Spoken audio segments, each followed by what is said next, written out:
They are icons of comedy and an American institution. Three characters that are part of the very fabric of popular culture. I ought to know. One of them was my father. Hello. Hello. Hello. Just how do you grapple with the fact that the apple never falls far from the tree? Well, it landed with a clunk, slap, plop. When it came to me, my source of frustration was my dad's occupation. He's a stooge. Oh no, egad! Hey Mo! Hey Mo! Hey Mo! Hey Mo! Hey Dad! I always hope to be an ordinary Joe, a face in the crowd, John Doe. But just my luck, I'm born son of Mo. I never yucked for my father, and it wouldn't be Mo if I had my brothers. And oh, by the way, take a look at his brothers. Hey Mo, hey Mo, hey Mo, hey Mo, hey Dad.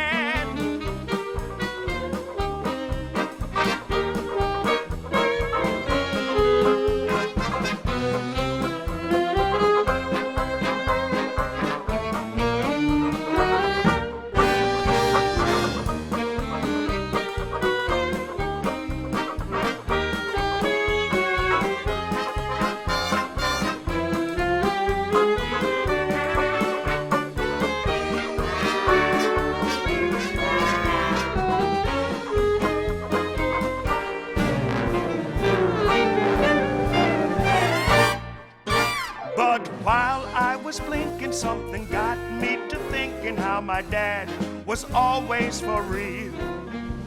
It hit me with a bonk, boom, crash, is what it took to get me to feel.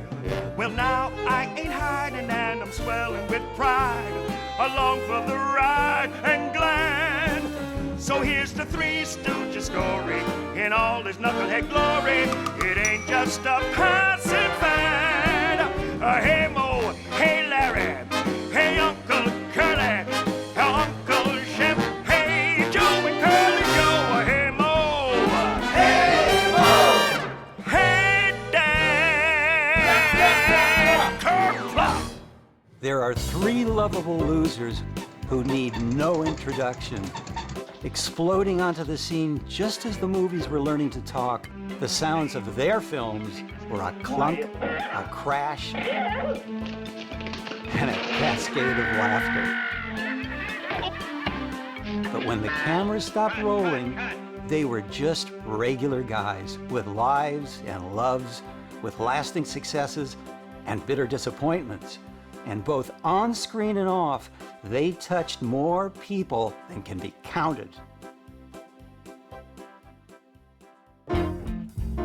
Hi, my name is Paul Howard, son of Helen and Mo Howard of the Three Stooges. Over the many years, I've often wondered, what are the odds of being born the son of Mo? 1,000,000 to 1? 1,000,000,000 to 1? 1,000,000,000,000 to 1? Well, whatever the odds, my number came up. And I'd like you to join me on a journey full of memories.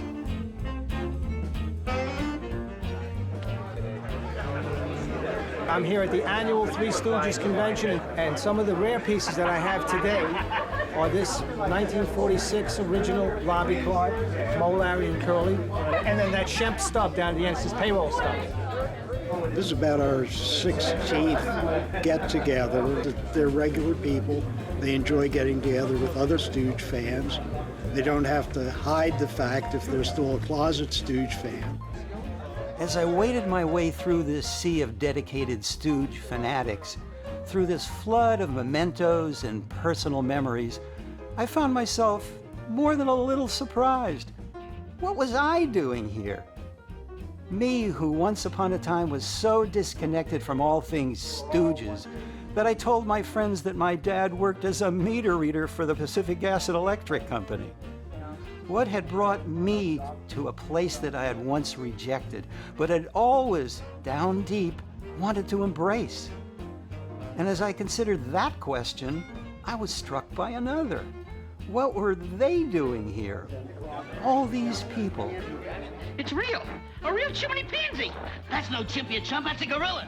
What was it about this ancient yet iconic act inspired such loyalty, such devotion, such pure joy? Well, on one level, the answer was obvious. If slapstick comedy really is the art of controlled chaos, then the Three Stooges were its clown princes. All for one. One for all. I'll take care of myself. A trio of tremendously resilient knuckleheads whose knuckles defied the laws of biology and whose heads defied the laws of physics.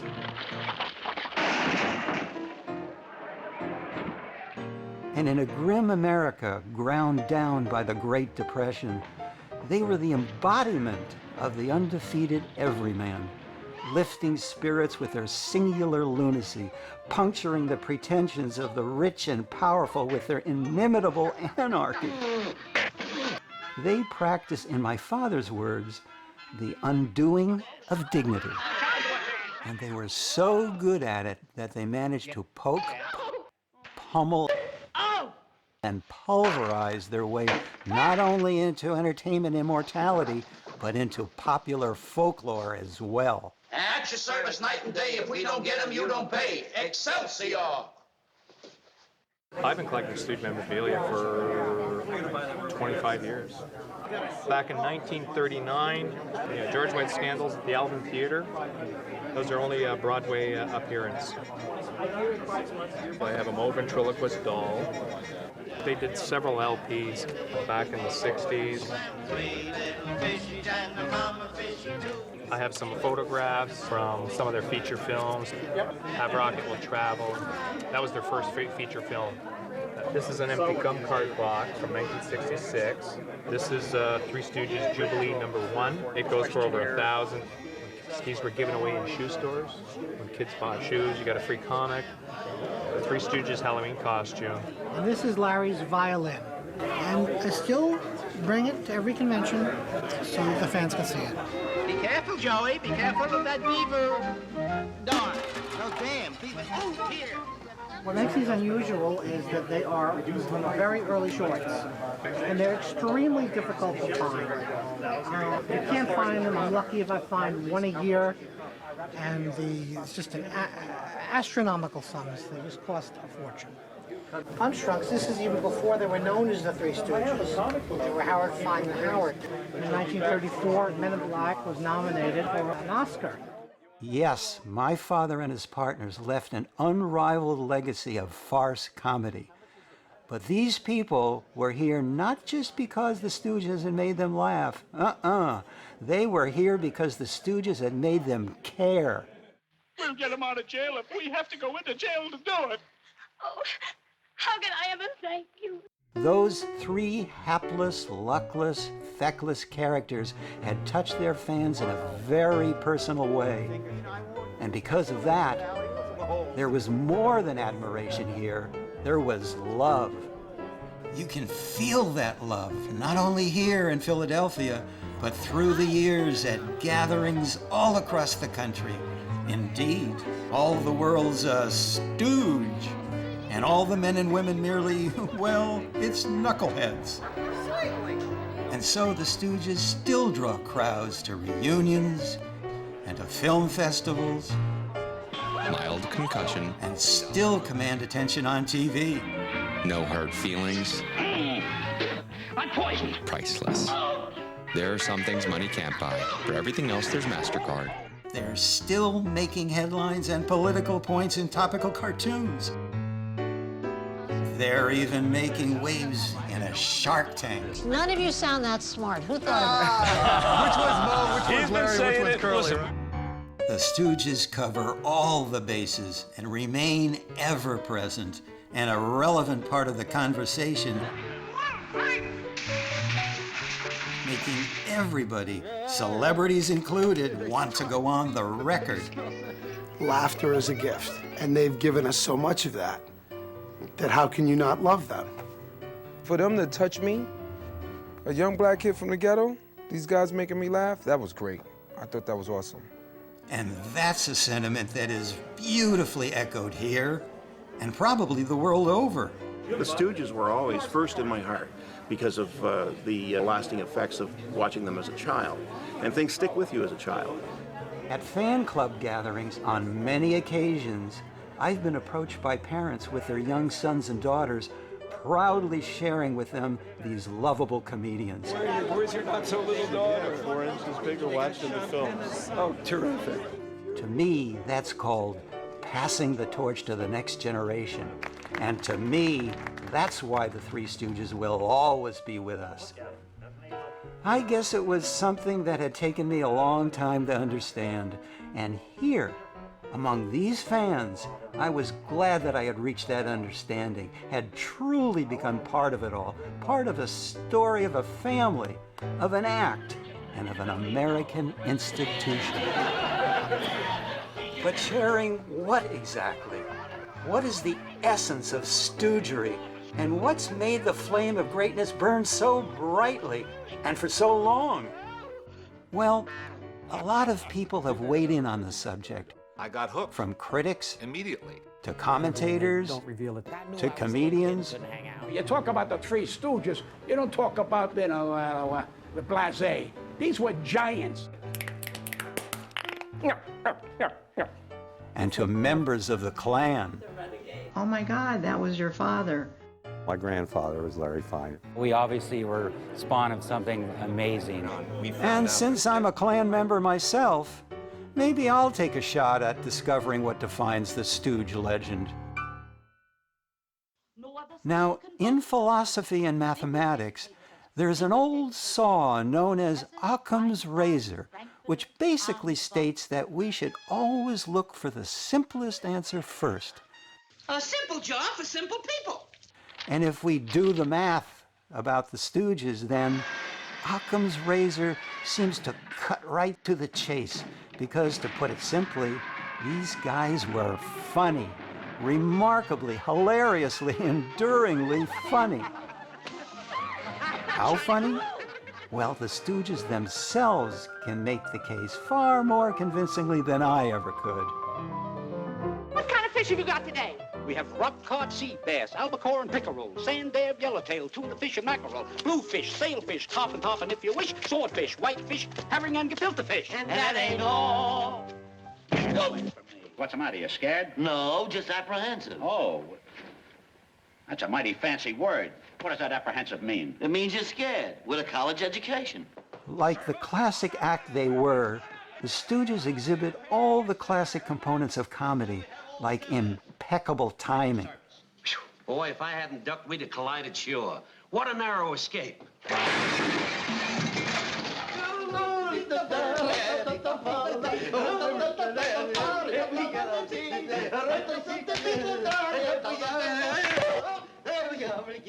And verbal brilliance. I heard you traveled a lot. Are you familiar with the Great Wall of China? No, but I know a big fence in Chicago. A man wants to know what to do for inflammation. Why, call us. Tell him to dial inflammation. You heard it. Now, where were you born? Lake Winnipesaukee. Lake Win... How do you spell that? W-O... Woof. Make it Lake Erie. I got an uncle there. Where did you ever get this mess? I bought it here. Oh, what a beautiful masterpiece. Do you think it's serious, Dr. Curley? Yes, indeed, to say the least, if not less. Plus, a total mastery of slapstick. Get out of here. I'll give you a whack. I'll knock... In this age of political correctness, and Big Brother is watching us, there's something liberating about the Three Stooges. You can sometimes throw political correctness to the wind. Well, let me give you a little advice. What? And, well, now, to the kisser. Go to sleep before I murder you. But you couldn't do that. Oh, yeah, and one other thing. No other group of actors ever got so many laughs beating each other's brains out. What's the idea? I'll tell you the idea. At your service. Oh! Oh! Leave him alone. First, you put in a half a pint of ectohusis. Put all these elements together, and you have something that's more than chemistry. You have alchemy. Like a trio of whacked-out wizards, the Stooges cast a comic spell that has bewitched fans ever since those first images flickered on the screen. Spread out. Do you hereby solemnly swear to devote the rest of your lives to the cause of duty and humanity? For duty and humanity. How do you like it? They were ordinary guys with extraordinary talents, and they inspired extraordinary affection in ordinary people. Oh, you so cute. I like you. You so funny. But a funny thing happened on the way to the forearm. Because if they were ordinary guys, then they also had ordinary faults. And while they may have been brilliant in the craft of comedy, that brilliance didn't always translate to the craft of life. We always refer to them as the Three Stooges. But there were actually 6 of them. 6 men, all very different, and yet all united by the characters they played. Characters that took on lives of their own. I knew them all, and I'm going to tell you what I know. Shut up! Not so loud! And by the time we're finished, I think you're going to know them better than you ever have before.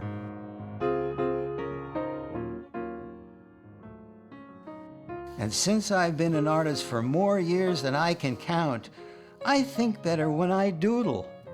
So where do we start? Well, every story needs a beginning, and for this one, all we have to do is take a trip back in time to a lost city of a bygone age. Go on, boss. Your story's gripping me. Now, it's gonna be a bumpy ride, but this midnight ride begins not with the British, but with the Yiddish. With Grandma and Grandpa Horwitz of Brooklyn, New York, by way of Lithuania. That's our family, captured just around the turn of the last century. My grandmother Jenny, my grandfather Saul, a very young Uncle Shemp, and a little guy named Moses, long before he ever thought of becoming a beloved father or a boneheaded stooge. My family. The year was 1895. Grover Cleveland was in the White House. Marconi was demonstrating his new wireless telegraph, and a hotshot hurler named Cy Young was mowing him down in the National League. And it was in that year that a baby was born in New York City. A baby who would one day become my Uncle Shemp, oldest of the Three Stooges. Like all babies, soon to be Stooges included, Shemp had a family. In this case, 2 big brothers, Irving and Jack.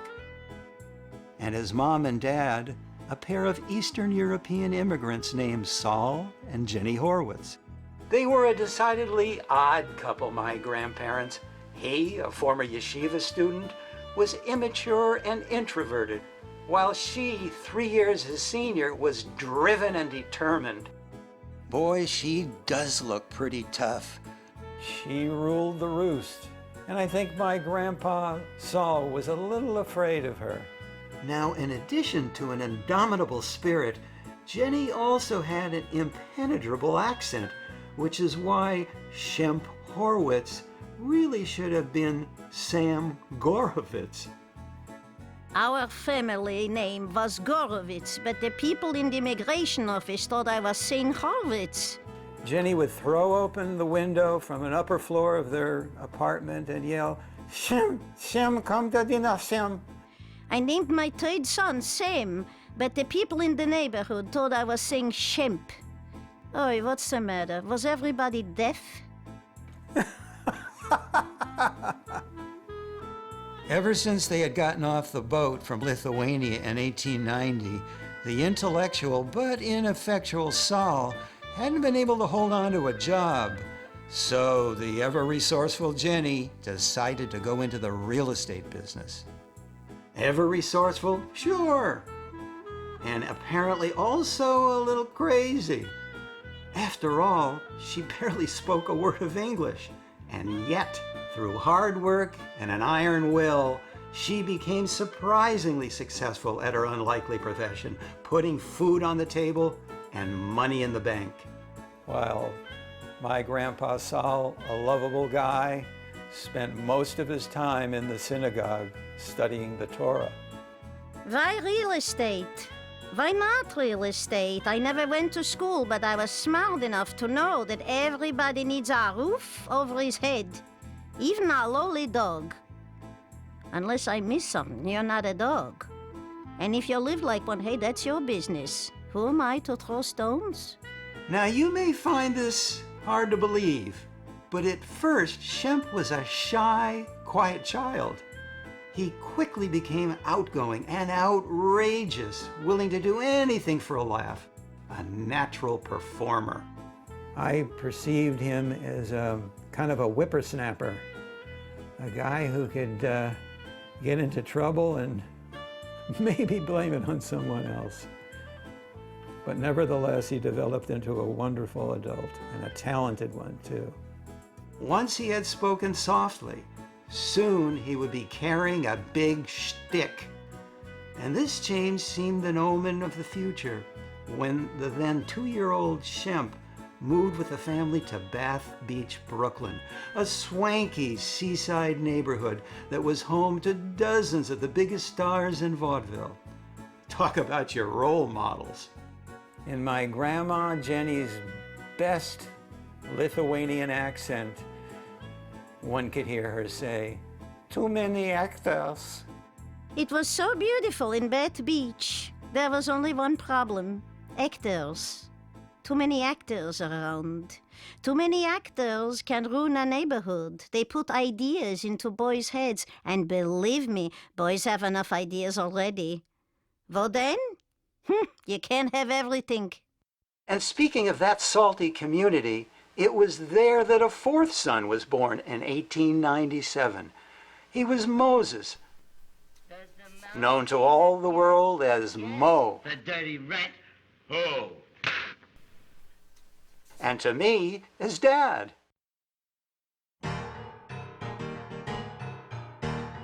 As a little boy, Mo was devoted to his brothers, especially Shemp.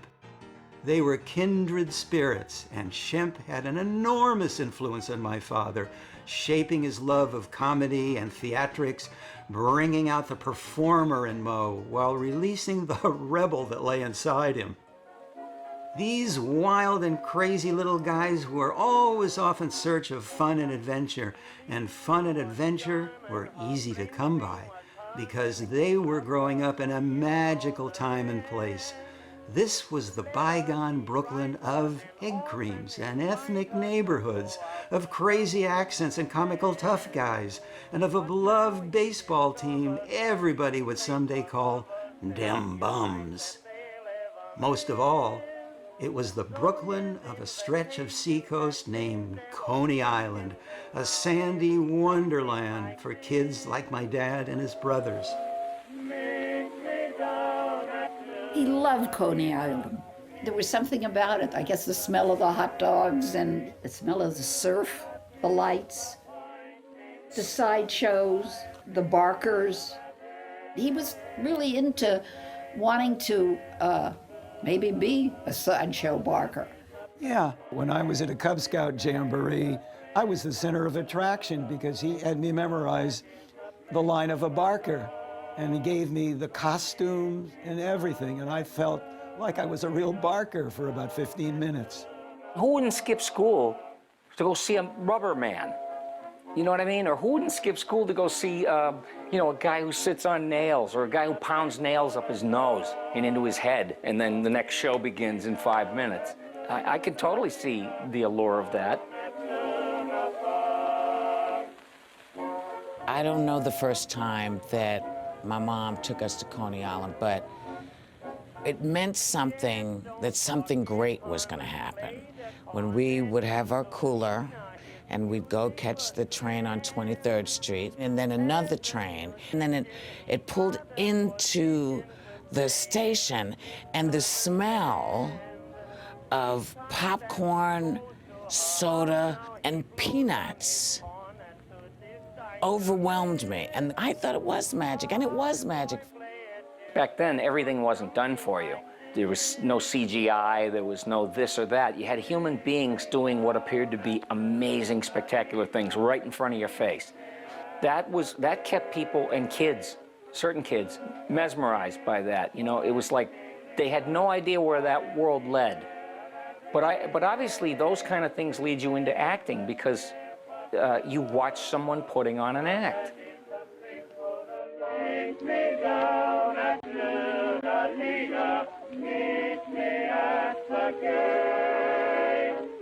Mo loved to go to Coney Island. I think that's where he got show business in his blood.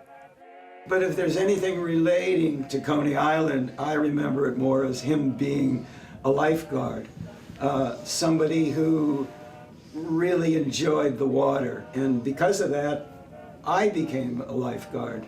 I was positively influenced by him.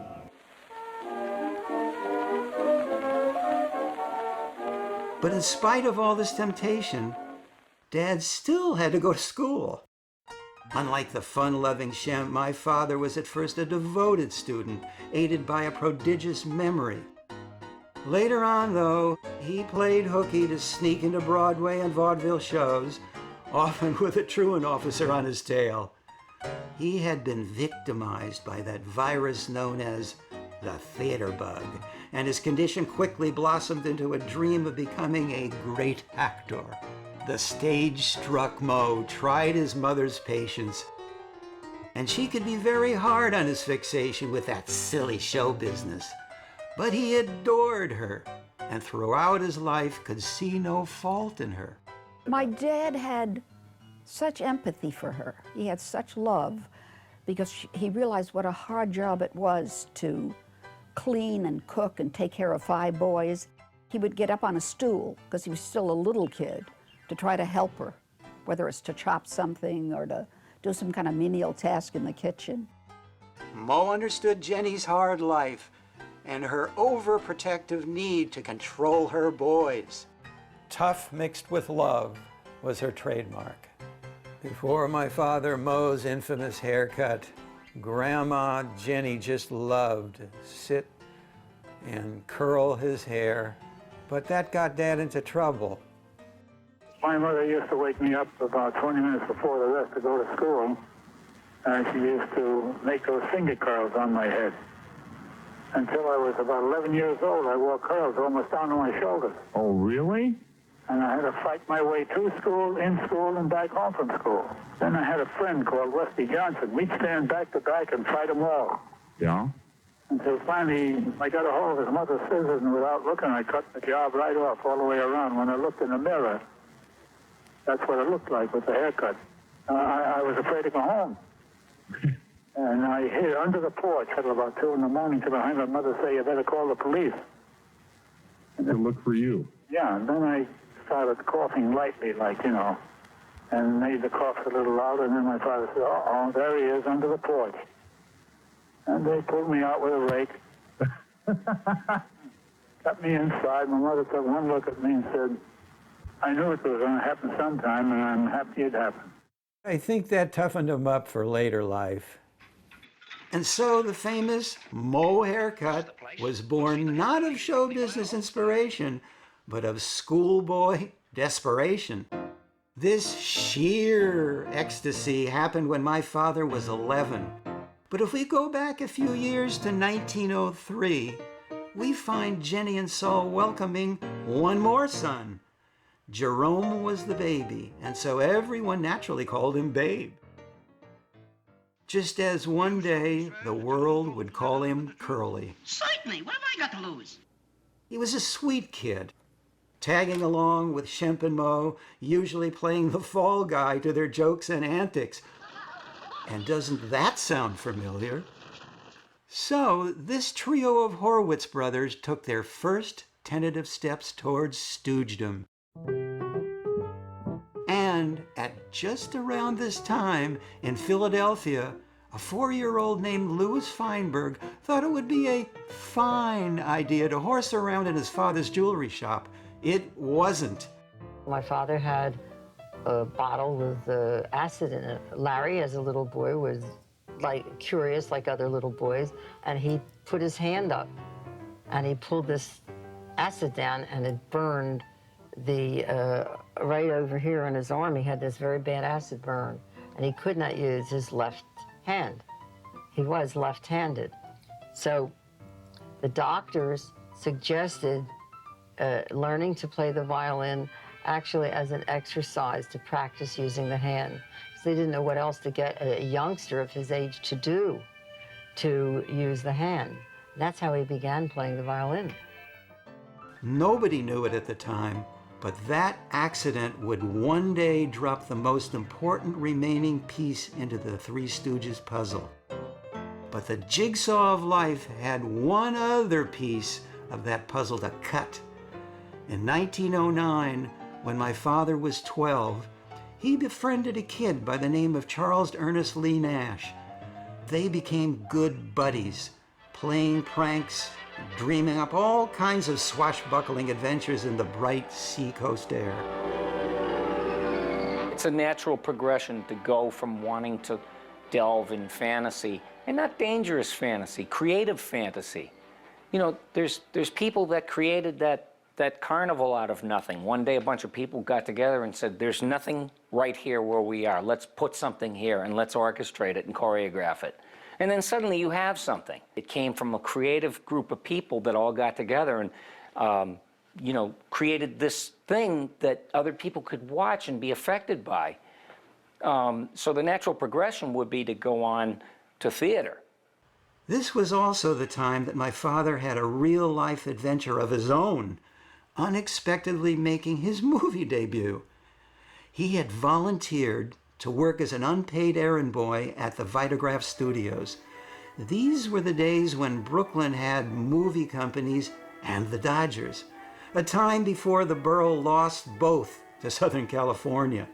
Instead of going to school, he would go off, I don't know how he got there, to deliver sandwiches to actors that were working at Vitagraph. That gave him that input, the ability to go in there and talk to people. Well, yes. Get a job. Out in front, he befriended the policeman, security officer out in front, is what I heard, and slowly gained access to the actors.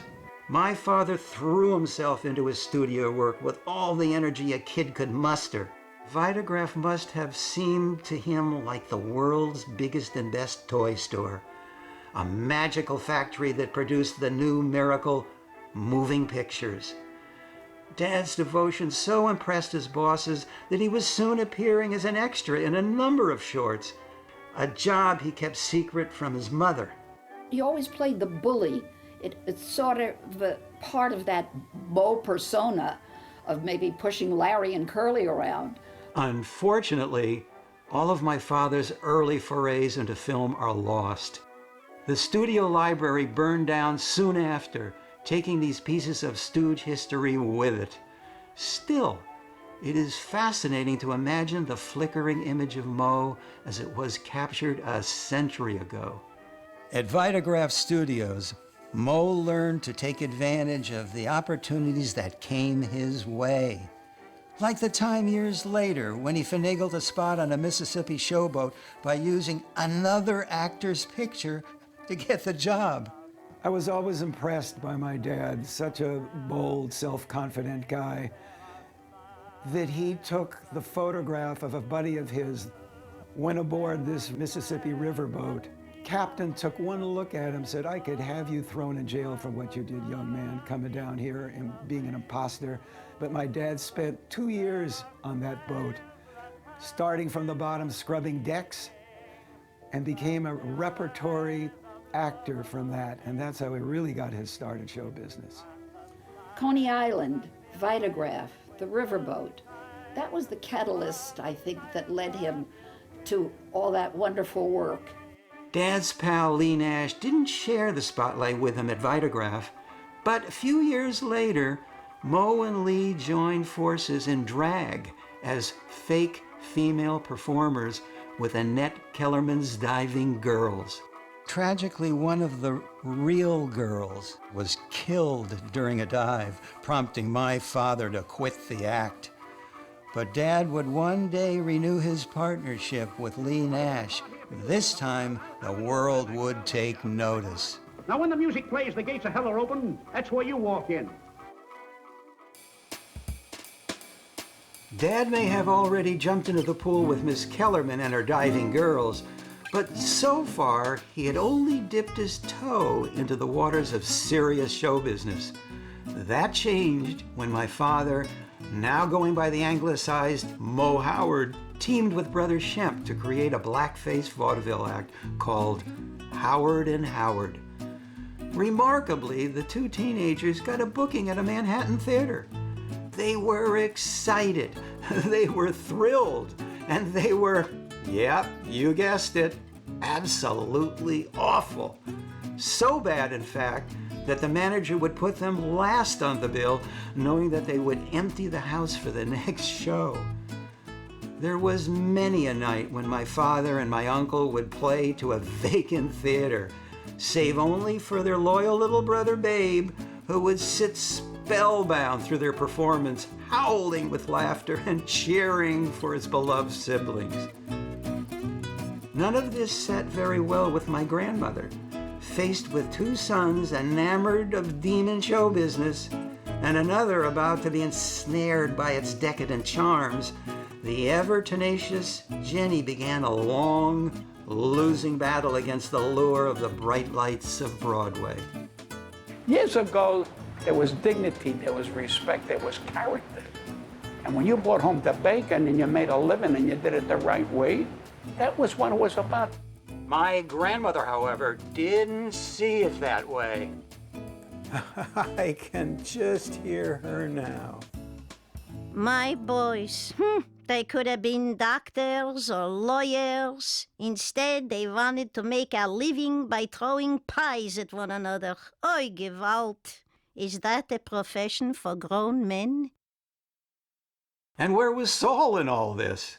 Where he usually was, in temple, praying, or, like Tevye, discussing the holy books with the learned men. Jenny had always tried to make her husband into a more formidable figure, turning him into a boogeyman with the classic, "Just wait till your father gets home." But their sons knew better and never felt any fear of their distant, indecisive father. Jenny, however, was not easily dissuaded, and one of the first big campaigns in her war against show business came in 1916, when she purchased a farm in upstate Chatham, New York, a summer retreat far away from the evil enticements of the big city. Shockingly, the five Horwitz boys, as urban as the L train, loved the farm and spent some of their happiest days there. And it was the youngest Horwitz brother who took to country living with the greatest gusto. Babe loved all the creatures that populated the spread and spent many contented hours in their company. And although he adored animals, Babe was also very fond of hunting. A contradiction? Certainly. But contradiction was always part of the public comedy and ultimately the private tragedy of the man who would become Curly. However, for all its appeal, Jenny could not keep the boys down on the farm after they had seen not Paris, but the Palladium. The stage was now set literally for the events that would deliver the Three Stooges to the world. The year 1917 was a momentous one for the country and for my father. The United States had entered the First World War, and the Howard brothers were fighting battles of their own, desperately trying to prosper in the unforgiving world of vaudeville. The two conflicts collided when Shemp was drafted. It broke up the act, but not for long. Among my uncle's many quirks and neuroses was a chronic case of bedwetting. Deciding to leave water to the Navy, the Army discharged him after a few months, and soon it was back to the grind of grease paint and unreliable gigs. This was the heyday of vaudeville, and it drew audiences to theaters large and small, in mammoth cities and microscopic towns. A crazy quilt of spectacular musical numbers, sappy gags, and gorgeous showgirls, it ultimately went the way of the dinosaur. But its style survived in everything from movie musicals to TV variety shows. My father took work wherever he could get it, including making a pitch to a future Hall of Famer. Made several films outside of Pittsburgh, a little town called Bakerstown. I think it would take your grandfather to remember the name of Hans Wagner, the Pittsburgh shortstop, one of the great players of his time. We made 6 two-reel sport comedies with him. In that same year of 1919, Dad took a brief holiday from vaudeville and joined a stock theater company for a time, performing and assisting in all aspects of production. I did 2 seasons of dramatic stock work outside of Pittsburgh, between a town called Jeanette and Greensburg. It was a park, Oakford Park. Did 2 plays a week. Rehearsed one while we worked one. For 11 weeks. That was 22 plays a season. I did that for 2 years. Watch me make him laugh. He talked about the appeal of these twin ambitions to make people laugh and to make them cry. It's a very close thing from comedy to what we term tragedy. You know, that's the next thing in line. As you go around the circle, you see, it's headed by tragedy, by melodrama, by drama, comedy drama, light comedy, comedy and farce. You see, it's the circle that, and you know, like Chaplin always wanted to jump the line and do Hamlet. Yep, all the world's a stage, and it was at this stage of our story that we once again meet Dad's old pal Lee Nash, by then a big vaudeville star under the name Ted Healy. Now, Ted was what they call an insult comic, which of course meant he needed somebody to insult. And belittling his onstage partner, pretty young wife Betty Brown, just wasn't working with audiences. Healy's solution?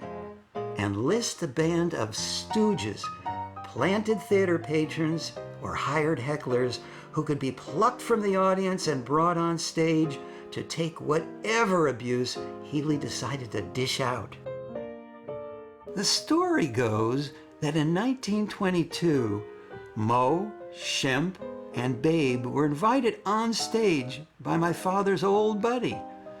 The chemistry was apparent immediately, and by the next year, Moe and Shemp were a regular part of the act. What about Babe? Well, he was forbidden from going on tour by my grandmother. And so, minus their little brother, Moe and Shemp hit the road with Ted Healy. They, in fact, brought together the American theater's 2 great ethnic legacies. First, there was Healy, Irish by background, part of a heritage that included legendary showmen like George M. Cohan and Eddie Foy. The other proud tradition was represented by my father and my uncle, a tradition not from the green hills of Ireland, but from the ghettos and shtetls of Eastern Europe. They were brought up in Brooklyn and in the New York area in a Jewish household, in a Jewish community, and came into show business when a lot of comedy, the comedy sector of show business, was predominantly Jewish.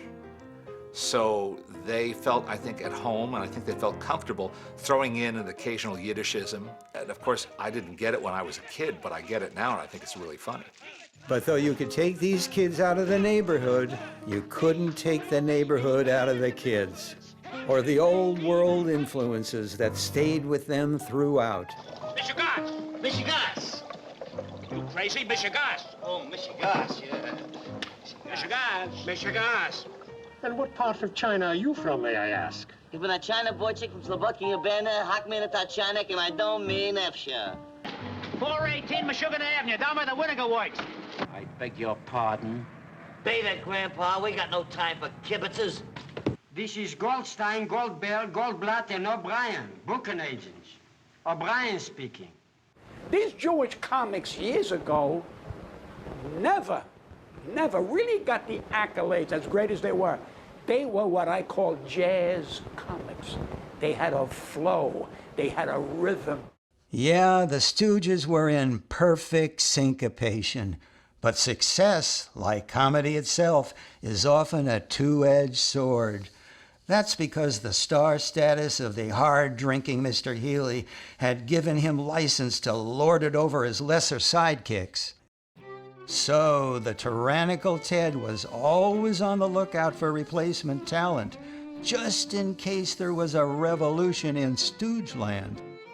And in 1925, his roving eyes settled on a young performer who was wowing him in a Chicago nightclub.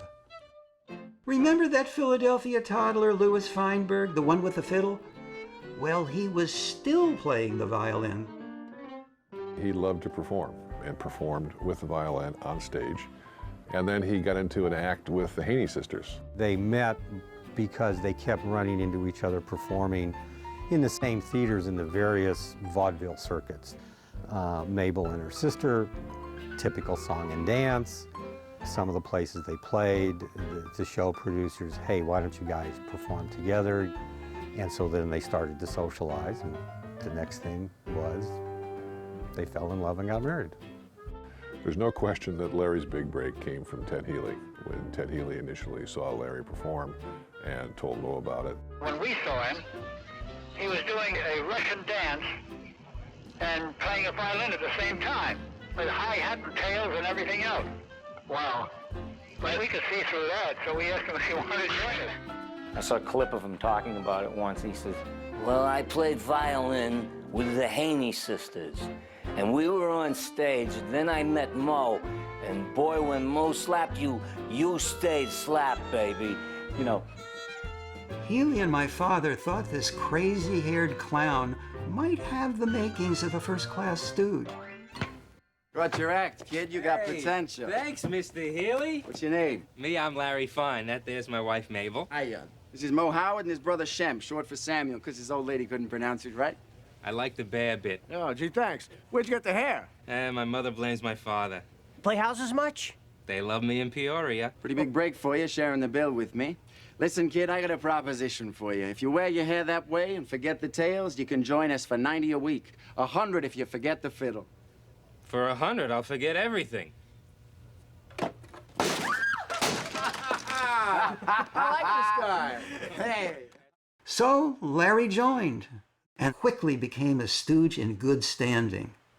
The three new partners appeared with their boss as Ted Healy and his Southern gentlemen, Ted Healy and his racketeers, though never, oddly enough, as Ted Healy and his Three Stooges.